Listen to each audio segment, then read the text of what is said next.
Maraming salamat. At kung pwedeng ipaliwanag lamang ng ating Vice Presidente kung bakit sinasabi ninyo na kidnapping or extraordinary rendition ang sinasabi. At gusto rin natin malaman yung tungkol sa warrant. Kayo na lang ang mag-umpisa. Salamat. Opo, Senator Amy, may I be allowed to read the statement? Yes, please. Please do so. Okay, thank you. Opo. Mga kababayan, on March 11, 2025, former President Rodrigo Roa Duterte was forcibly taken by the Philippine National Police upon his arrival at the Ninoy Aquino International Airport. He was brought to Villamor Air Base, a military air base, detained for nearly 12 hours, and then flown out of the country on a private jet to The Hague. All allegedly because of a warrant issued by the International Criminal Court. This was patently an illegal arrest. This constitutes extraordinary rendition. A Filipino citizen, a former president, was taken into custody without a valid warrant issued by a Philippine court, without due process, and without any legal basis under our laws. The Constitution is clear. Section 2, Article 3 of our Constitution explicitly states, the right of the people to be secure in their persons, houses, papers, and effects against unreasonable searches and seizures of whatever nature or for any purpose shall be inviolable, and no search warrant or warrant of arrest shall issue except upon probable cause to be determined personally by the judge after examination under oath or affirmation of the complainant and the witnesses he may produce, and particularly describing the place to be searched and the persons or things to be seized. This means that for an arrest to be lawful, it must be carried out pursuant to a warrant issued by a Filipino judge of a Philippine court. Nasaan po ang warrant of arrest na inisyu ng hukuman ng Pilipinas? Wala. Without a valid warrant from a Philippine court, this was at best a warrantless arrest. Under the rules of court, warrantless arrests are only permitted in 3 instances: in flagrante delicto, hot pursuit, and escaped prisoner. None of these circumstances applied to the case of the former president. So, what was the legal basis of his arrest? The authorities acted solely on an ICC warrant, a document that has no legal effect in the Philippines unless reviewed and validated by a Philippine court. In fact, even assuming without conceding that the government itself wished to recognize and enforce the ICC's warrant, it still violated the Rome Statute itself. Even by ICC standards, the former president should have been brought before a Philippine judge to determine the validity of his arrest before it was handed over to a foreign court.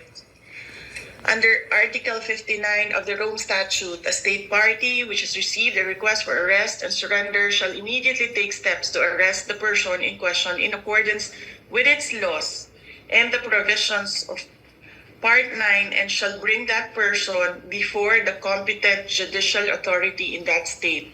Yan ang sinasabi ko paulit-ulit nung nasa labas ako ng gate ng Villamor Air Base. And why was this not done? If they claim to abide by international law and standards, then why did they conveniently choose to ignore this provision? The fact remains that we are no longer a state party to the Rome Statute. We are no longer a member of the ICC. In fact, in a letter dated December 15, 2023, the President himself wrote to me, with respect to your concerns, legal or otherwise, on the investigation to be conducted by the International Criminal Court into the previous administration's war on drugs, I remain steadfast in my resolve that the jurisdiction of the ICC over the Republic of the Philippines after the effectivity of its withdrawal therefrom is very much in question. To this end, this government will not assist the ICC in any way, shape, or form. So if the government itself has declared Non-cooperation with the ICC, why did the PNP violate this very policy and enforce a foreign warrant? Even granting for the sake of argument that we have some duty to cooperate with either the ICC or Interpol, does that duty override the fundamental rights of every Filipino enshrined in our Constitution? What happened on March 11, 2025 is not just about one man. It is about all of us. It is about the country. If a former president can be taken without due process, what stops them from doing the same to any other Filipino? Therefore, we must dare to ask more questions. Under whose authority did the PNP act? Why did they enforce a foreign warrant without the Philippine court order? Why didn't they at least bring PRRD before a judge as required by the Rome Statute itself? Even more disturbing is the silence of the armed forces of the Philippines. Why did the AFP stand idly by while a former commander-in-chief was taken from a military base under questionable circumstances? How could they allow a foreign tribunal to override on our constitutional guarantees? We have now lost a former president. I pray that we do not lose the country next. Your Honor, Senators Cayetano and Marcos and other senators present, alam naman natin lahat at alam nila na mali ang ginawa nila. Ginawa nila yun just to demolish political opponents. This is all about politics. The administration is using government resources, the ICC, to demolish the opposition. Wala na tayong argument. Mali ang ginawa.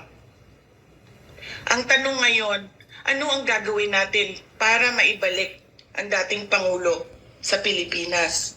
Kasi nag-iisa ako ngayon dito na gumagawa ng paraan para maibalik ang ating dating Pangulo sa ating bayan. Thank you. Maraming salamat sa ating Vice Presidente at hindi kayo nag-iisa.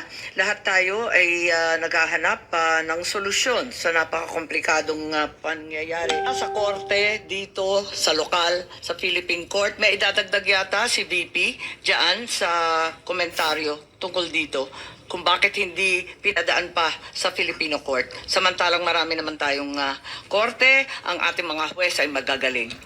Yes, please, VP po. Yes, thank you, Senator Marcos. Ang gusto ko lang gawin is, unang-una, meron kasing document galing sa ating Pangulo papunta sa akin na sulat na lumabas dahil kinuha siya sa isang lawyers group chat. Hindi namin alam kung sino ang kumuha at inilabas siya. Gusto ko lang na isubmit ito as part of the records of this hearing kasi as a Filipino and as a public official, binasa ko yung ang ating protesta doon sa ICC at yung desisyon ng ICC. At nakita ko na wala talagang jurisdiction. Pero alam ko na merong ginagawang investigation dahil nabibigyan kami ng data or information galing sa mga law offices na ginagamit dyan sa loob ng Pilipinas sa pag-interview ng witnesses. Kaya kinausap ko unang-una ang Secretary of Justice noon. At dahil hindi paiba-iba yung sagot niya sa mga tanong ko, ang ginawa ko ay dumiretso ako sa Pangulo. Kaya yon, nabigyan ako ng sagot ng Pangulo at gusto kong basahin ang kabuuan ng sulat. Nakalagay dito, Dear Vice President Duterte, this is reference to your letter of 4 December 2023 as well as similar letters sent to members of the Cabinet, namely Secretary Jesus Crispin C. Remulla of the Department of Justice and Solicitor General Menardo Guevara on even date with respect to your concerns, legal or otherwise, on the investigation to be conducted by the ICC into the previous administration's war on drugs. I remain steadfast in my resolve that the jurisdiction of the ICC over the Philippines after the effectivity of its withdrawal therefrom is very much in question. To this end, this government will not assist the ICC in any way, shape, or form. I am certain that all the members of my cabinet, including yourself, will echo my views on this matter. As it is my sworn duty, I will continue to defend and assert the sovereignty of the Republic of the Philippines at all times. Ngayon, naririnig ko po, sinasabi ng ating Secretary of Justice na mabibigyan siya ng panahon na makasagot sa loob ng ICC. And that is clearly the Philippine government's position that there is cooperation with ICC. So kinikilala na nila ngayon yung jurisdiction ng ICC na wala naman kasi talaga. Because this is an extraordinary case of extraordinary rendition. At pangalawa, Senator Amy, gusto ko na sumagot ang Armed Forces of the Philippines kung bakit nila pinayagan na mangyari ito. Because under the law, the Presidential Security Command is in charge of the security of former presidents. So bakit nila hinayaan na mangyari ito sa isang dating Pangulo ng ating bayan? And finally, I request that I leave the meeting, the hearing, because I have to prepare for meetings as well here this morning at 9 a.m. Okay, yan. Managot kayo. Managot kayo kay BP Sara. Tama yung sinasabi niya. Kayong mga AEP, mga military, Armed Forces of the Philippines, kayo ang managot na bakit ninyo hinahayaan gaganituhin si PRRD na walang due process. Kasi kayo ang in charge. Ganun pala yun. Under military pala yung mga yung mga tapos na sa term na mga presidente. Hindi pala under sa pulis. At ikaw, Tory, mananagot ka rin sa ginagawa mong pangbabastos at pagkawalang respeto sa former president sa ginagawa mo. May video pa akong napanood na sinasabi mo, hihilain mo. Sinong hihilain mo? Ang abogado ni PRRD? Tapos gusto mo wala nang dito, wala nang mas mataas pa dito. Ako yung mas mataas, ako yung general dito, sir. Sinabi mo kay PRRD. Ako yung mataas dito, sir. Ako yung 2-star dito. Putang ina, pinagyayabang mo na yung 2-star mo. Grabe ka, abusado ka talaga, Tory. Kitang-kitang abusado ka. Alam ng buong Pilipinas na hindi nyo binibigyan ng due process si PRRD. Wag na kayong magpalusot dyan sa investigasyon ni Senator Amy dyan sa Senado. At ikaw, John Vic Remulla, hindi ikaw ang tinatanong, si Tory ang tinatanong, bakit ikaw ang sumagot? Ilang beses mong sinagip si Tory, bakit? Nag-ango-ango na ba si Tory? Na-booking na? Na-corner na si Tory? Na, wala nang masagot, kaya sinagip mo na, ikaw na ang sumagot? Huwag kang sumagot, John Vic Remulla, kaya isa ka pang sinungaling. Napanood ko yung interview mo kay Corina. Corina ba yun? Si Corina Sanchez ba yung nag-interview sa kanya? Napanood ko yung sinasabi mo na 4 kayong mga nagplano ng pagpapahuli kay PRRD. Huwag ka nang mag-deny dyan. Tapos ngayon dyan sa Senado, iba na naman yung salita mo. Walang plano. Hindi kami nagpaplano kung ano-ano nang pinagsasabi mo. Gusto mo pang lumusot. Sinungaling na nga yung amo mong bangag na Marcos Jr. pati ikaw sinungaling ka pa. Talagang wala tayong maaasahan sa gobyernong ito kasi puro mga sinungaling. Mga sinungaling, mga abuser sa power nila, akala nila sila na ang mananatiling forever magmamay-ari ng batas ng Pilipinas. Yun eh. Kaya ikaw, Sara Duterte, Vice President Sara Duterte, ito lang ang magsasabi ko sa'yo. Mag-real talk tayo dito. Nangyayari ito dahil sa ginagawa mong katigasan mo eh. Kaya minsan din ay mayroon ding lesson learn eh. Sa hindi mo pagkinig kay PRRD noon, sa hindi mo pagkinig kay tatay mo noon, na wag kang makisali sa mga Marcos or kung ano man, yan, binigyan ka ng lesson learn. At ngayon, wag ka nang umasa sa bangag na gobyerno na mga abusado na tutulungan si PRRD. Dahil yan nga ang gusto nila eh. Yan nga ang plano nila na kidnap si PRRD eh. Ipalabas ng bansa para wala na silang kalaban. Mag-isip ka rin, BP Sara, sino naman ang mastermind sa lahat ng ito? Diyos ko po. Kahit grade 1 siguro o grade 5, alam na alam kung sino ang mastermind dito. Ikaw na mismo nagsasabing politika ito. Yes, politika, kitang-kita natin. Gusto nilang i-demolish kayong mga Duterte para sila na ang makatakbo at mamayagpag na nakaupo sa gobyerno ng Pilipinas. Wala nang haharang sa kanya. As simple as that, BP Sara. Yan na ang katotohanan. Sila ang may gustong itapon si PRRD doon sa ibang bansa. Dahil gusto nilang sila na ang humahawak sa gobyerno ng Pilipinas. Yun. Kaya wag ka nang umasa, magiging be wise ka naman. Wag ka nang magpabudol ulit sa ginagawa nila eh. Kasi ganito ang nangyayari ngayon kay PRRD dahil sa pagkamatigas ng ulo mo rin noon eh. Di ka nakikinig kay PRRD. Pinatakbo ka sa sarili mo, ayaw mong tumakbo.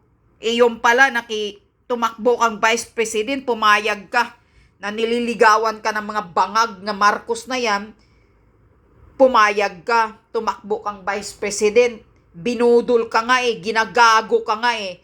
Ngayon, asa na yung mga pangako nila na, pag tumakbo kang Vice President sa amin, ipagpatuloy yung mga nagawa ni PRRD na mga infrastructure, yung mga proyektong nagawa ni PRRD, saan na?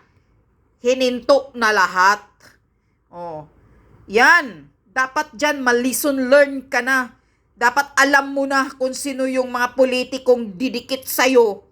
Kalitisin mo ng mabuti. Huwag kang basta-bastang mag-ano kasi sa ginagawa mo, tingnan mo ngayon, si PRRD ang nagbabayad. Yan din minsan eh, real talk lang tayo ha, mga taong bayan, hindi ito pagbabash kay BP Sara. Kundi kailangan matuto si BP Sara din eh. Kailangan hindi na siya magtitiwala sa mga politikong didikit sa kanya. Alamin niya ng mabuti. Maraming traidor sa politiko dahil pansarili lang sila. Kaya sana Sara Duterte, matuto ka na. Kunin mo si Harry Roque bilang abogado ni PRRD dyan sa ICC dahil sanay yan. Yan yun. At huwag ka nang umasa sa gobyernong tutulong sa'yo dahil sila nga ang may gawa na ipakidnap si PRRD at itapon dyan sa Netherlands. Yun. Tanginang gobyernong ito, wala na tayong maaasahan, walang batas. Pwede kang abusuhin ng ganun-ganun na lang. Nilalabag ang konstitusyon, andyan sa konstitusyon na tayo, we as sovereign Filipino people, tayo ang mas mataas sa kanila. Yang bangag na Marcos administration na yan, nakaupo lang yan dahil binigyan natin siya ng power sa pamamaraan ng pagboto natin, na binoto natin yung hayop na yan. Yan yun. Tayo ang mas mataas sa kanila, pero tayo ang inaabuso ng mga putang inang gobyernong ito. Ginagawa nila yan dahil pagtatakpan din nila yung kapalpakan ni Marcos administration. Yung mga pagnanakaw nila sa budget, yung mga pag-build up nila sa blanco-blanco sa budget na 2025, yung PhilHealth 90 billion kung saan napunta yung pera, yung PDIC na money sa para sa proteksyon sa mga depositor sa bangko. Ano pa? Yung 29.4 tons ng gold pala yung nabinta ng Pilipinas na sa year 2024.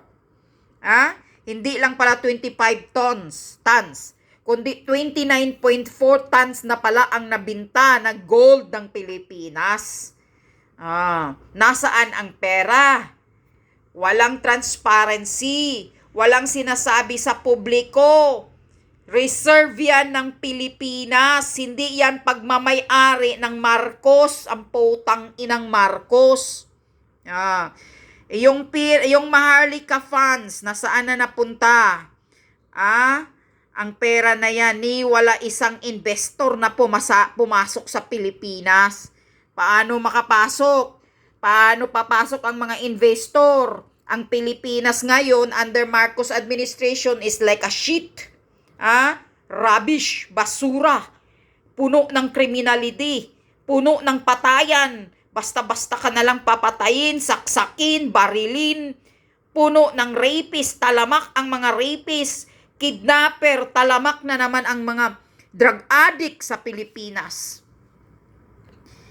Kaya wala talaga tayong maaasahan sa Pilipinas ngayon. Talaga ang masasabi ko, mga putang inang gobyerno, binababoy ang ginagawa ni PRRD noon na inaayos, nililinis, minabuti niya ang Pilipinas noon.